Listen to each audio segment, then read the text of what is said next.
사실 이런 생각을 할 수 있다는 것 자체가 일본이 얼마나 선진국인지를 알 수 있는 것인데, 최근 일본인들이 고통으로 신음하는 우크라를 위해 보낸 선물 때문에 제 채널에서는 처음 쓰는 표현으로 전 세계가 경악을 금치 못했습니다. 심지어는 일본 내에서도 과연 일본답다는 극찬 아닌 극찬이 쏟아지는 상황입니다. 도대체 어떤 선물을 보냈길래 이런 반응이 터져나오는 것일까요?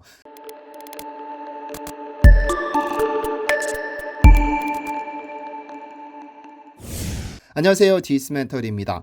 유튜브에도 자주 등장하는 소재로 대만의 WTO 자매회라는 프로그램이 있습니다. 대만에 거주하는 외국인들이 출연해 외국인의 시선을 빌려 다양한 주제로 토론을 나누는 프로그램인데, 한국에서 한때 미녀들의 수다나 비정상회담이 큰 인기를 끌었던 것처럼 이 프로그램 역시 대만 내에서 큰 인기를 얻었습니다. 이 방송은 특히 대만이라는 주제로 한정하지 않고 다양한 앙케이트와 설문조사 결과를 통해 외국인들의 생각을 알 수 있는데, 그들의 발언 자체가 큰 화제를 몰고 오기도 하죠. 제가 기억하는 가장 흥미있는 토론 중 하나는 고쳐버리고 싶은 각국의 특이한 습관에 관한 것이었습니다. 다른 국가 출신의 외국인으로부터 지적받으면 나빠요라는 스티커를 받게 되는데, 가장 많은 지적을 받은 국가의 외국인이 개구리 복장을 입기로 했었습니다. 그리고 영광스럽게도 그 개구리 복장은 일본인 패널이 입게 됐죠. 일본이 이렇게 가장 많은 지적을 받은 것은 아무래도 말로는 정의할 수 없는 독특한 민족성 때문일 것으로 보입니다. 루스 베네딕트라는 세계적인 인류학자는 1940년대 제2차 세계대전이 거의 끝나갈 무렵 미 국무부로부터 특별한 프로젝트를 하나 제의받았습니다.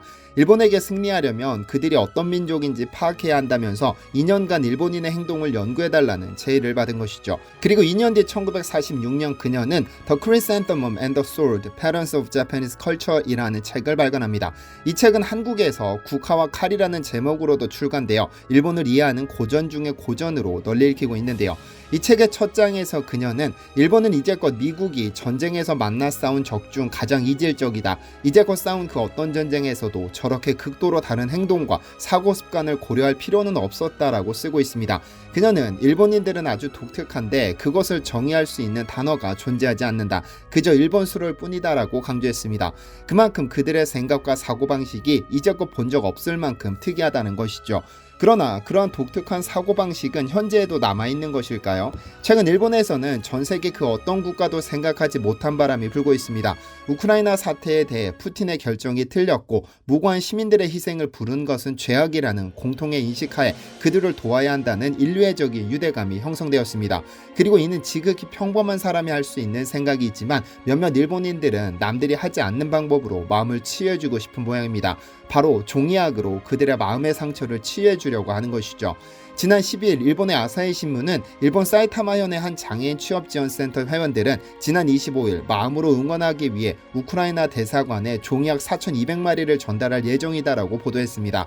장애인 센터 회원 40여 명은 사태가 발생한 후 인도적인 차원에서 국기 색깔인 파란색과 노란색 종이를 활용해 종이약을 접기 시작했는데, 인구수가 4,200만 명이라는 점에서 착안해 4,200마리를 접었고, 어차피 희생당한 이들을 위해 접은 것이니 그들의 가족에게 전달되어 마음의 상처가 치유됐으면 했던 것이죠.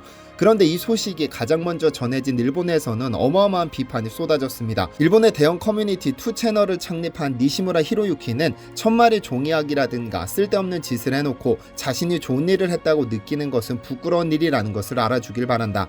종이약을 받는 쪽에서 기뻐할 상황인가라며 좋은 일을 하고 있는 나의 기분이 중요하다고 생각하는 것 같은데 처치곤란한 것을 보낼 때엔 상대방이 정말로 원하는 것인지 확인한 후에 하자며 작정하고 비판을 쏟아냈습니다. 일본인 가수 겸 배우 다이고 역시 그럴 여유가 있다면 아르바이트로 돈을 벌어 송금해주는 게 낫다면서 안전한 일본에서 가족이 눈앞에서 희생당하는 국가로 종이약을 전달했을 때 고마워할 사람은 거의 없다고 강하게 비난했죠. 그러나 이러한 비판의 와중에도 그 예쁜 마음에 동요하는 이들도 있었습니다. 한 네티즌은 평화와 염원을 담아 종이약을 보내는 것이 이렇게 심하게 부정당하고 공격당한 일인가 라고 쓰는가 하면, 또 다른 네티즌은 자신의 바람이 이뤄지기를 기원하며 종이약을 접는 사람들이 적어도 이 일을 공격하는 사람들보다는 평화에 더 근접한 삶을 살고 있다고 생각한다고 주장하기도 했죠. 이런 황당무계한 소식은 물론 한국에도 알려졌는데 이에 대해 실소를 금치 못하겠다는 반응이 대부분입니다. 왜 이렇게 종이약을 좋아하냐라거나 1000개 접으면 소원을 들어주겠지, 또는 쓰레기 버릴 돈으로 그냥 대사관에 돈을 보내라는 반응이 주를 이뤘습니다. 또 일부는 차라리 달러 지폐로 접으면 훨씬 의미 있겠다는 현실적인 조언을 아끼지 않았습니다. 사실 어떤 일의 결과는 예견할 수 없는 일이지만 이 4,200마리의 종이약이 희생자 가족들에게 전달됐을 때 정말 마음을 힐링해 줄 수 있을지는 저도 잘 모르겠습니다. 한편 현실에서도 종이약 1,000마리를 접으면 소원이나 꿈이 이뤄진다는 속설이 있기도 합니다. 그런데 이 속설에는 기원이 있습니다. 이 역시 일본에서 시작됐죠. 제2차 세계대전으로 전 세계가 시끄럽던 1943년 1월 7일 일본 히로시마에서는 사다코라는 한 여자아이가 태어났습니다. 하지만 그녀가 3살이 되던 해 8월 6일 미군은 히로시마 상공에서 리틀보이라는 역사상 최초의 핵폭탄을 투하했습니다. 이 폭탄으로 수없이 많은 시민이 죽었지만 사다코는 무사히 살아남아 학교를 대표하는 육상선수가 됐죠. 그러던 1954년 그녀가 12살의 나이로 참가한 달리기 시합 도중 사다코는 시합 중 경기장에 쓰러지고 맙니다. 그리고 병원에서 정밀 진단한 결과 그녀에게는 백혈병 진단이 내려졌습니다. 방사능 노출에 의한 백혈병, 그야말로 청천벽력 같은 소식이었죠. 육상선수의 꿈을 키워가던 그녀는 어느 날 종이약 1,000마리를 접으면 소원이 이뤄진다는 말을 듣고는 그날부터 매일 저녁 종이약을 접었습니다. 나는 백혈병이 모두 치료되어 육상선수가 될 거야 라는 다짐과 함께 화장지, 주문서, 처방전 가릴 것 없이 눈에 보이는 모든 종이로 종이약을 접었습니다. 한 500마리쯤 접었을 때 그녀의 병세는 상당히 호전되었고 그녀는 자신이 회복될 수 있을 거라는 강한 믿음을 갖게 됐습니다. 그러다 644마리를 접고 잠자리에 든 그녀는 하늘나라로 떠났습니다. 그녀의 소원을 알게 된 친구들은 사다코를 위해 종이약 1,000마리를 완성했고 이후로도 계속해서 종이약을 접었습니다.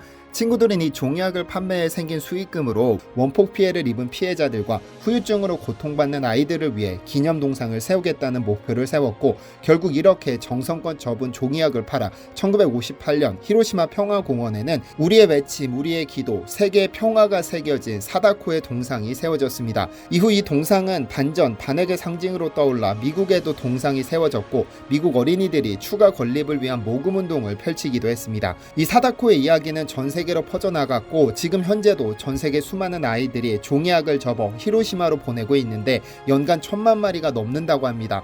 살고 싶다는 그녀의 소원은 이루어지지 않았지만 1,000마리를 접으면 소원이 이루어진다는 믿음을 사람들에게 남겼습니다.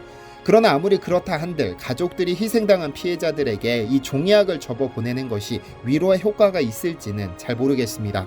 시청해주셔서 감사합니다.